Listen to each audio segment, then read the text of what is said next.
AI নিয়ে আমরা generally speaking AI এর মিসইউজের ব্যাপারে আমরা কঠোরভাবে এখানে নিষেধাজ্ঞা জারি করেছি। এখানে মূলত ব্যাপারটা হচ্ছে এআই তো না, এআই তো একটা টুল, সোশ্যাল মিডিয়া একটা মাধ্যম।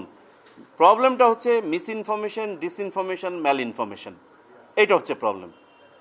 যে মিস ইনফরমেশন বলতে মিথ্যা কথা, কোনো উদ্দেশ্য নাই, চারিদিকে ছড়িয়ে পড়ছে, যেটা আমাদের বলতে পারেন অনেকটা আমাদের ক্যাজুয়াল বিহেভিয়ারের জন্য হয়ে থাকে। আমি একটা উপাত্ত পেলাম, আমি ভেরিফাই করলাম না সত্য না মিথ্যা, আমি শেয়ার করা শুরু করলাম। এটা হচ্ছে মিস ইনফরমেশন। ডিসইনফরমেশন যেটা, এটা হচ্ছে সুপরিকল্পিতভাবে করা, অর্থাৎ একটা মিথ্যা কথা অসৎ উদ্দেশ্যে আমি ছড়িয়ে দিচ্ছি। আর ম্যাল ইনফরমেশন যেটা, এটা সত্য কথা কিন্তু আমার ছড়ানোর কথা না, কিন্তু আমি ছড়িয়ে দিচ্ছি। এই তিনটাই, এখন এই তিনটার মধ্যে এখন বিশেষ করে ডিসইনফরমেশন যেটা, ডিসইনফরমেশনের এই ইউজ অফ এআইটা বেশি হয়।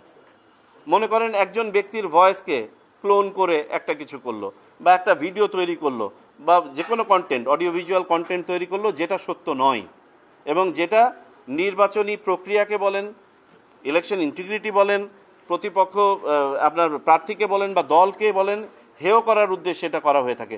এইগুলো প্রতিহত করার জন্য আমরা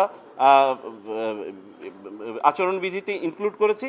মনে রাখবেন এই আচরণবিধিটা শুধুমাত্র কিন্তু প্রার্থী এবং দলের জন্য, কিন্তু এই এআই এর ব্যবহার তো এদের বাইরেও লোকজন করবে।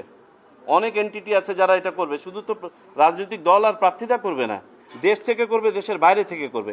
তো সেইগুলো প্রতিহত করার জন্য আমরা একটা কমিটি ফর্ম করেছি ইতিমধ্যে, তারা কাজ করছেন। কাজ করে কিভাবে কি করা যায়, আমাদের প্রাথমিক উদ্দেশ্য হচ্ছে কোনোভাবে যেন আমরা ওই চেষ্টা করব যতটুকু সম্ভব যে ব্যান্ডউইথ না কমিয়ে, কোনো ধরনের সেবাকে আপনার বিঘ্ন না ঘটিয়ে, যাতে করে আমরা নির্বাচনটা করতে পারি। একান্তই যদি বাধ্য না হয় নির্বাচন কমিশন, তাহলে আমাদের প্রাথমিকভাবে এখনো পর্যন্ত কোনো ইচ্ছা নাই যে কোনো সেবা বা কোনো প্ল্যাটফর্মকে লিমিট করার।